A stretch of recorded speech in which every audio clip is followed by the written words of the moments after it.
welcome back to another video. This time we have Spider-Man cards. And let's see here, the very bottom one is a checklist. We have the 30th anniversary of the Spider-Man cards. So this is from 1962 to 1992. And they were made in 1992 because it was the 30-year, anniversary. So let's just hop right into this and see what kind of cards they have. I think it's like random things from different comics and shit.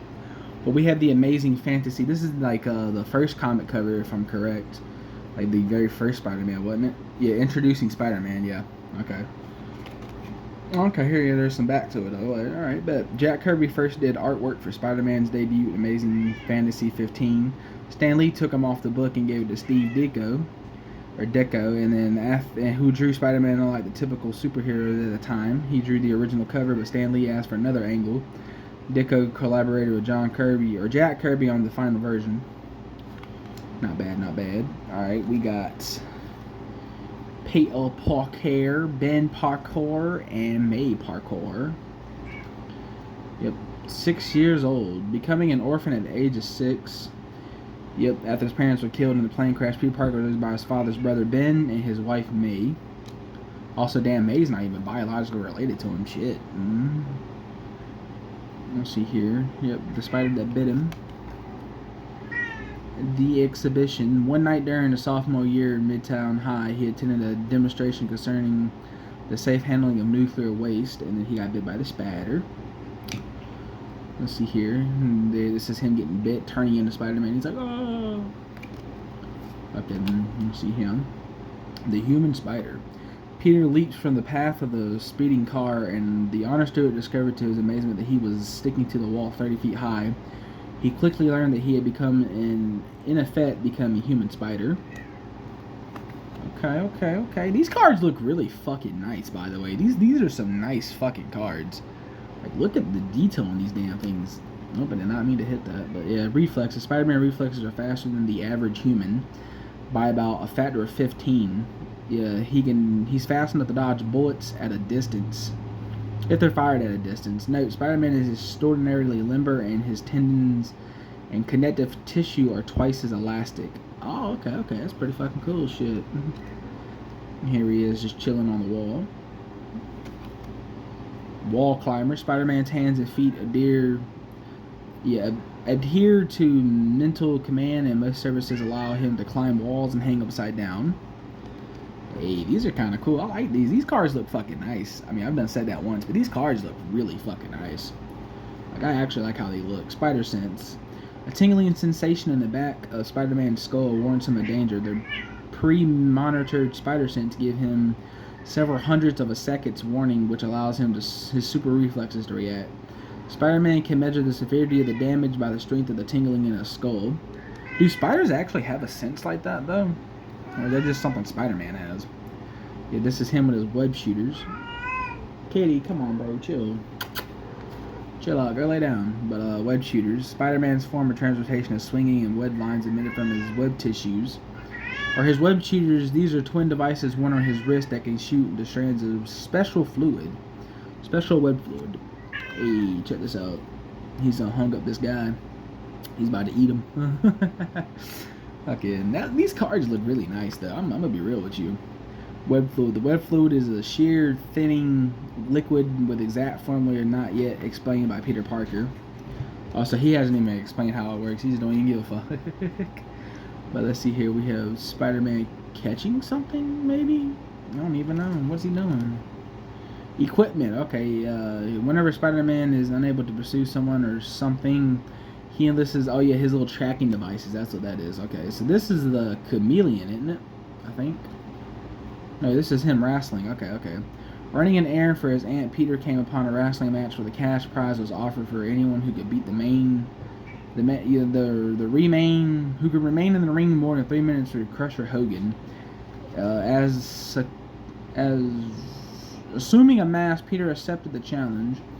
Yeah, note Peter has superhuman strength, enabling him to lift approximately 10 tons.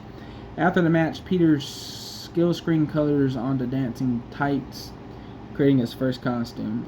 Oh, okay. Shoot. Here he is. Oh, here's the guy that robbed that the people and shit. Irony. Calling himself Spider-Man, Peter Parker signed with an agent named Maxie to appear in a live variety show. After the program, the security guard chased a burglar past the masked celebrity who let the thief pass and escape.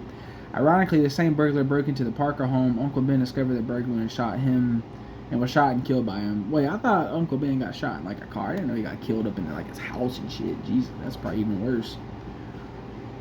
But let's see here.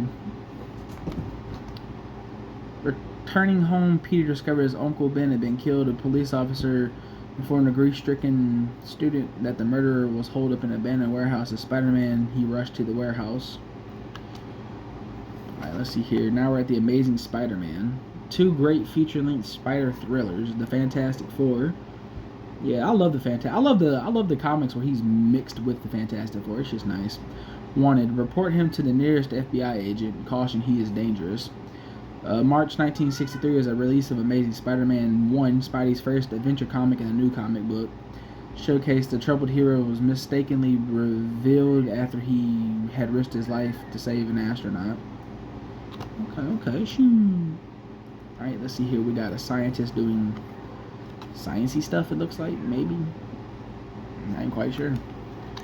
No, this is the Chameleon. Okay, intrigued by Spider-Man, the world's greatest master of disguise, the Russian spy known as Chameleon impersonates the wall crawler. Okay. Hey, it's my boy J. Jonah Jameson's. Damn, they actually got him really nice on this card though. J.J. Jameson. Jameson began his journalistic career in high school when he became a part-time reporter for the Daily Bugle. At age 20, he became a full-time writer for the Bugle, where he exposes a scandal in the police department. The roots of Jameson's mistrust of heroes can be traced back to this incident. Jesus, so he's just never liked heroes in general. Ain't that fucking something? The newspaper demands that Spider-Man be arrested and prosecuted. Oh no. Bad press. The editor of the Daily Bugle personally saw Spider-Man as a menace to society, even though Jameson sees Spider-Man doing positive work for the public. He has constantly launched a negative mudslinging campaign against him.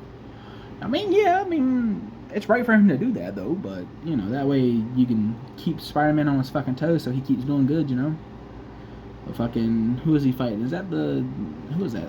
The Chameleon? No, that's, yeah, okay, when John Jameson, son of JJ, was on a mission orbiting Earth, his shuttle developed a faulty guidance module, which caused it to spin out of control. Spider-Man and Jonah Jameson first met at NASA office when the web spinner volunteered to save the young Jameson.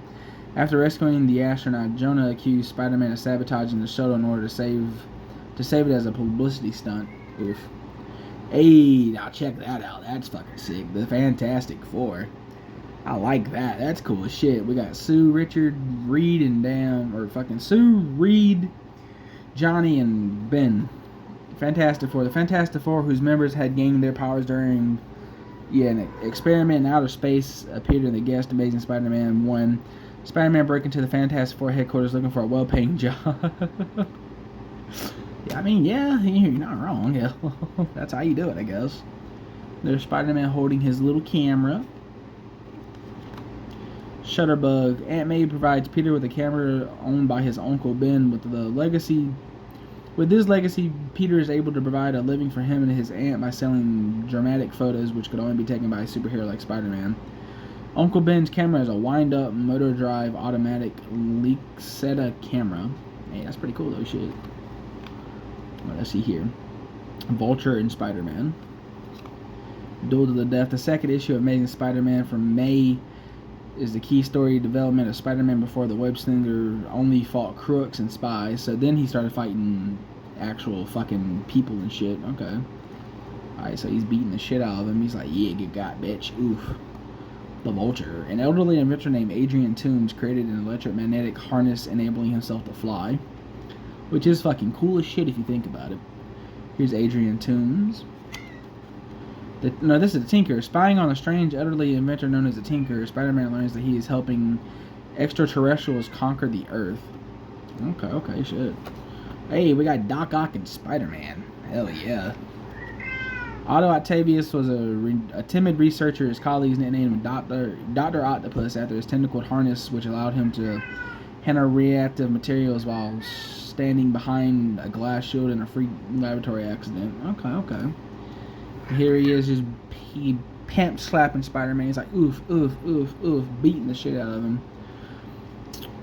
Yep, let's see here. When Spider-Man investigated Octavius' escape from the mental hospital, he discovered that he was no match for the mechanical arms and malevolent master, and the overconfident wall crawler met his first humiliating defeat at the hands of Dr. Octopus once planned to marry Aunt May in order to gain control of an atomic power plant she had inherited from the Canadian island.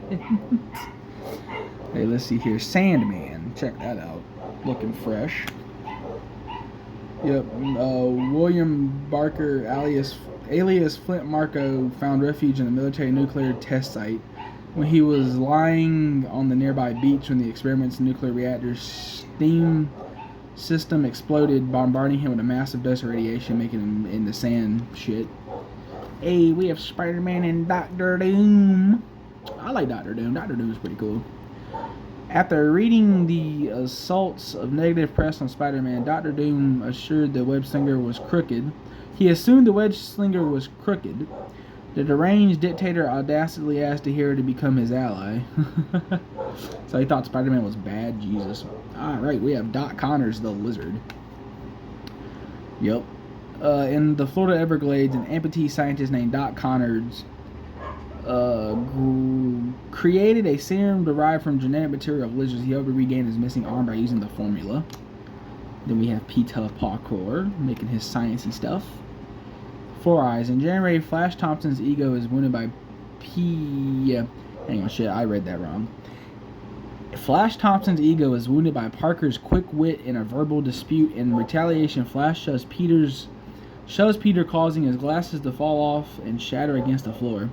The comic book symbols the glasses did last long enough to peg Peter as an intellectual. Throughout his crime-fighting career, his wits as well as his strength has saved him. True. We have Spider-Man versus the Shocker. Y'all remember that shit from the animated show? He's like, Shocker, get back here, Shocker. Shit was funny as hell. Or Electro. Electro and Shocker are two different people. Never mind, I'm stupid. Bizarre electrical accident bestowed Maxwell Dillon the power to discharge electrical powerful blast. This is, what's her damn name? That woman who works at the Beagle. Betty Brant, yeah. While Peter was still in high school, one of his first girlfriends was J. Jonah Jameson security secretary Betty Brant. After she and Peter split up, Betty fell in love with a married Bugle reporter Ned Leeds. Later, Ned became the sinister Hobgoblin. His double life put a strain on their marriage, virtually ending it. Peter's heart first throbbed for high school classmate Liz Allen, who married Harry Osborn. Oh, okay, shit. Speaking of Harry Osborn, here's the Green Goblin. The Enforcers. Peter Parker discovered 3 deadly criminals called the Enforcers threatening his girlfriend Betty Brant. She had secretly borrowed money from a loan shark. And then, yep, pretty much it. Hey, we have Mysterio. Hell yeah, check that out. That looks fucking nice. That's a nice looking card. I'm gonna be real with you. That's nice looking as shit.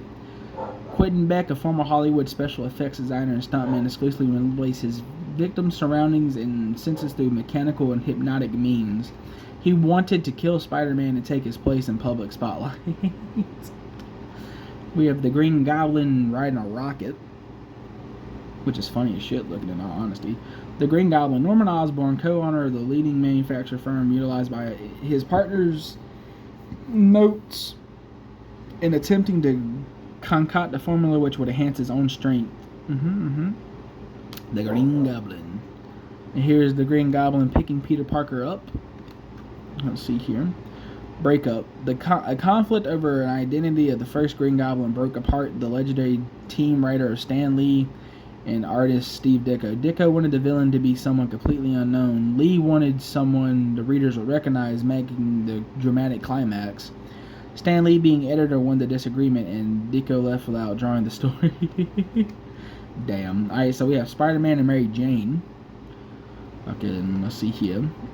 Big shoes. The artist who took over drawing Spider-Man after Steve Ditko was John Romita, who stayed on the book for 6 years. The first time Romita drew Spider-Man, the web slinger guest starred in Daredevil. John was responsible for the first sketch of Mary Jane Watson in 1966. I want to get past the point where the reader thinks about the artwork to where he thinks the characters are really having these experiences. That's not bad. Hey, it's the Hulk. The Hulk versus Spider-Man. Yeah, I think Spider-Man is the only person who's ever beat the Hulk by making him laugh, isn't he? Like he beat the Hulk by making the Hulk laugh. Battling the Green Goblin in a cavern in New Mexico, Spider-Man awakens the green-skinned behemoth known as the Incredible Hulk. This is the first encounter the web slinger had with the Hulk. Hey, we have Kraven. Check that out, though. Hell, these cars look really fucking nice, though. Oh, yeah, that's the black Spider-Man suit. Yeah, because he was hunting the black Spider-Man, wasn't he? Or the Venom, or symbiote Spider-Man. But, son of the Russian air across... I can't pronounce some of these words. Kraven the Hunter increased his strength and agility as well as his lifespan by using various jungle potions he had discovered. This is also... No, this is, that's not Kraven, I don't think. This is the Ringmaster. Okay, concealing a strange device in his hat, it enabled the Ringmaster to hypnotize crowds so his circus of crime performers could rob them. Damn. Hey, Daredevil. Here we go. Spider-Man versus Daredevil. Oh yeah, Daredevil used to be yellow. I forgot about that. Blinded in an incident involving radiation, Matt Murdock's remaining senses were heightened by the same radiation to subhuman level. Murdock uses his super senses and his astounding athletic ability to become a yellow and black masked superhero Daredevil. Spider-Man first met Daredevil when the two of them teamed up to defeat the Ringmaster and his circus criminals. The Sinister Six. We have the Hobgoblin, we have Electro, we have Sandman, Doc Ock, Mysterio, and the Vulture. Led by Dr. Octopus, the Vulture, Kraven, Electro, Mysterio, and the Sandman they banded together to exact their revenge upon Spider-Man. The group itself, the Sinister Six. The Sinister Six has regrouped several times. Each time the members of the group has changed.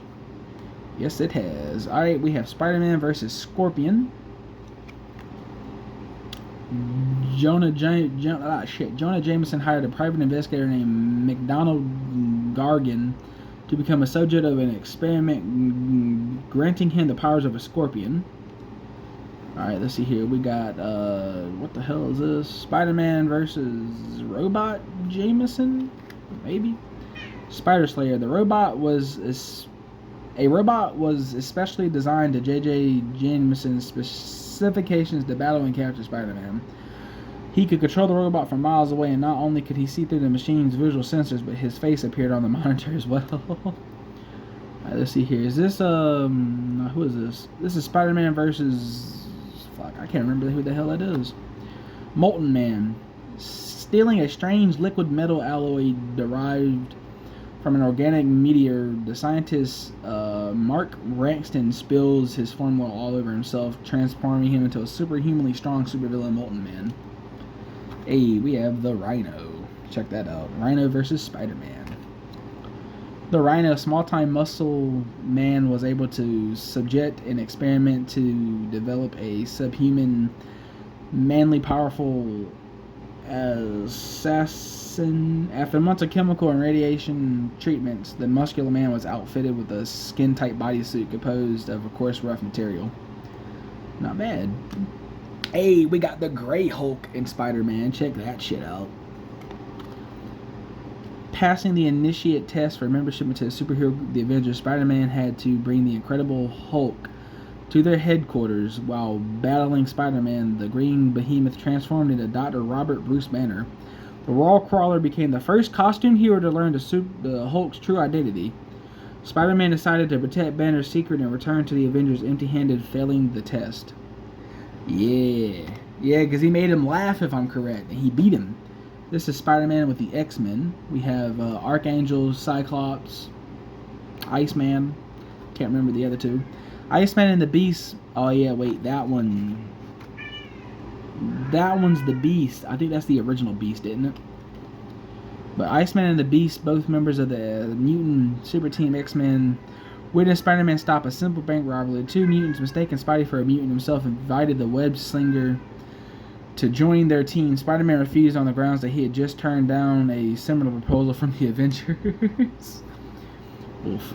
And then now this is Shocker. Okay, this one's Shocker. Yep, the Shocker. A convict named Herman Schultz developed a tool that produced the vibrational waves and used it to escape from prison. Alright, this is this Aunt May dead? Oh shit. Spider-Man holding an old person who's dead. Captain Stacy. That's Captain Stacy. Shit. During a rooftop struggle between Dr. Octopus and Spider-Man, bricks were not loose and fell in the streets below. Captain George Stacy, he saved the boy from getting hit, but was crushed by the falling debris. JJ, the public, and Gwen Stacy blamed Spider-Man for his death. At the time of his death, Captain Stacy revealed to Spider-Man that he knew he was Peter Parker. Oof. Now this is the Prowler. I can recognize that anywhere. The Prowler. Hobie Brown was a frustrated inventor who was tired of being a common window washer, so he modified some of the window washing inventions into weapons and committed crimes as the Prowler. This is one of the Osborns. This is either Harry or this is Norman. Drug abuse. Peter discovers that his college roommate, Harry Osborn, has been taking pills that eventually cause him to collapse and hospitalization. So that was Harry, okay. Alright, we have, Mephisto, or where the hell his name is. The little guy, Man-Wolf. Yeah, we have Man-Wolf. Jonah Jameson's astronaut son had earlier been selected to a secret mission on the moon. On the first night of the moon, wearing a pendant from his trip, the lunar luminescent reacted with it, causing him to transform into the Man-Wolf. Later, Spider-Man tore the pendant away from Man-Wolf's throat. Oof. Now, this is Peter Parker and Gwen Stacy. I wonder if it's gonna show Gwen Stacy dying. While attending Empire State University, Peter fell for Gwen Stacy. We always intended that Gwen would be the one Peter would marry, said Stan Lee, but for some reason Mary Jane was had the most personality. Alright, let's see here. Oh yeah, she's dead as shit. Look at that. The Green Goblin. Yeah, their story is weird. If I remember it correctly, she got together with Norman Osborn and was gonna have his baby or some shit, but like he kills her and shit, and you know, like she cheats on Peter and shit. Yeah, let's see here. Let's see if it does it. The Green Goblin knew Spider-Man's secret identity, so he kidnapped Peter's girlfriend, Gwen Stacy, and brought her to the top of the Brooklyn Bridge. When the webbed hero arrived, knocked her off the bridge, and he caught her with his webs, but it was too late. She was dead. But she was pregnant with the Green Goblin's baby. You know, y'all look it up and don't believe me. It's a real thing. And then this is when he impales himself with the glider. Yep, overwhelmed with Gwen Stacy's death, Spider-Man wanted to kill the Green Goblin, but Spidey couldn't take the life of another human being. Before Spider-Man could take the Goblin to jail, he mentally commanded his glider to hit the web slinger, but sensing danger, he ducked and it impaled the owner and killed him. Yeah, Harry Osborn, son of the Green Goblin, witnessed the death. Yep. Okay, so this is Spider-Man versus the Punisher. And then, let's see here, The Punisher, developed by Gary Conway and John Romita. The Punisher first appeared in The Amazing Spider-Man. The Punisher went out to kill Spider-Man, acting upon the misapprehension that Spider-Man was a criminal. Then we have them two teaming up together to stop criminals. Yep, Vigilante. The Jackal first attempted to destroy Spider-Man by introducing an armed vigilante named the Punisher to kill Spider-Man. Then we have Harry Osborn and Peter Parker fighting. Yep. Seeing green, Harry Osborn discovers that Peter Parker is Spider-Man. Mary Jane leaves Harry and begins seeing Peter. They both are almost killed by a bomb planted in Peter's apartment. Harry's mind snapped and he takes up the place of his father as the Green Goblin. Hey, we have Felicia Hardy, the Black Cat. Here we go. Out of admiration for her cat burglar father, a young lady named Felicia Hardy undertook rigorous training to follow in his footsteps, donning the Black Cat bad luck. And this is, I don't even know who the hell this is, but this is a guy with a gun.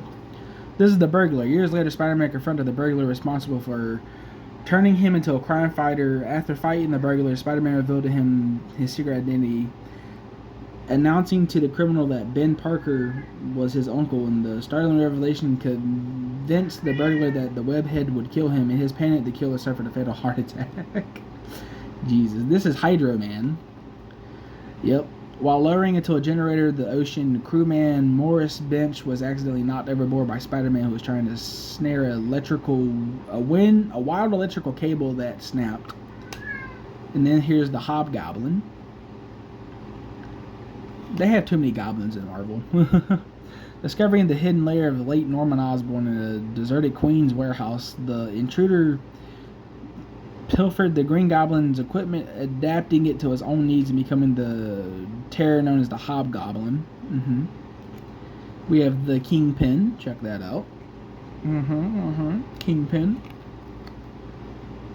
First drawn, this beast crime lord became the major Marvel villain Wilson Fisk, also known as Kingpin. Hey, now that's a cool... Oh, this is Secret Wars, isn't it? That's cool as shit. Look at that. We have Iron Man, Hulk, Nightcrawler, the Fantastic Four, She-Hulk, Captain America, Cyclops, Wolverine, Hawkeye. Okay, yeah. So, yeah, Secret Wars. Okay, I was right. Spider-Man and various other superheroes and villains were transported to a battle world. There, over the next several days, they engaged in a secret war from a machine that replicated fabric. Spidey attempted to repair his damaged suit. A strange alien symbiote appearing as a black ball slithered over him, patterning itself onto a new Spider-Man costume, which is where we get the symbiote's costume at. Which, honestly, I love the symbiote suit. It's fucking nice. And I cannot wait for the new Spider-Man game when that motherfucker comes out, because I cannot wait to have that suit. Spider-Man was amazed at the properties of his new alien suit. It could mimic any type of clothing, making Spidey need for spare clothing obsolete. And then here's Black Cat. Black Cat wanted to be Spider-Man's regular crime-fighting partner. Spidey conceded his love for her as they teamed up. The Black Cat became seriously injured from gunshot wounds. After recovering from her injuries, the Black Cat got in the Webhead's way, allowing the Hobgoblin to escape. This is Baron Vemo or some shit, right? I can't remember his name, yeah. Richard Fisk. Oh, that's Richard Fisk. Okay, that's the son of Wilson Fisk. Set out to bring his father to justice, Richard's immersion into the underworld caused him to engage in criminal activities. And then we have the symbiote suit with Peter Parker. Okay, stop, babe. You're messing with my cords. The alien black and white costume escaped from the Fantastic Four headquarters and slipped into Peter Parker's closet, mimicking one of his red and blue suits. Trapping Spider-Man, trying to get rid of his costume, Spidey subjected himself to loud church bells. And then that's how Venom was made, because the symbiote escaped again. But this is Spider-Man versus Venom. Venom, praying at Our Lady and Saints Church to ask for forgiveness. The suicide he contemplated for himself, Eddie Brock's expression of fierce emotion attracted the empathetic symbiote that was hiding. The alien costume joined Brock, and both mentally and physically. The costume endowed Eddie with the powers of Spider-Man, and then some. Both the alien and Eddie dislike Spider-Man. We have the Hobgoblin. Unmasked. And East Berlin reporter Ned Leeds was revealed as the Hobgoblin and assassinated by killers hired by Jack-O-Lantern. Hey, this is Peter and MJ getting married. J. Jonah and all the people. Aunt May. Everybody in the hoods there. Mary Jane Watson and Spider-Man tied the knot in 1987. A reenactment took place at New York's Shire Studio by two actors in front of 50,000 cheering baseball fans. Mary Jane turned down Peter's first proposal because she wasn't sure she could handle Peter being Spider-Man. Now this was where Spider-Man died, and then like the symbiote suit and shit. He coming back. He's mad as hell. He was buried alive by Kraven. Yeah, Kraven the Hunter battled Spider-Man, and after defeating him, buried him alive. Kraven assumed the role of Spider-Man, proving he could be a better hero than the original. He hunted and defeated a creature called Vermin, something the web spinner was not able to accomplish without the aid of Captain America. Now where he's back at it with the black suit, and this is some type of creature. Yeah, this is the Vermin. Spider-Man clawed out of his grave and attacked Kraven. But the Hunter did not retaliate because he felt he had already won. Convinced he had finally regained his honor, the deranged Kraven took his own life. Oof. Now we're Spider-Man into the stars. Oop, I had it upside down. Universal power. Spider-Man has temporarily endowed with Unipower, a special kind of energy that Captain Universe once had that provided an individual with a host of superhuman powers. The Unipower only manifests itself at time of crisis.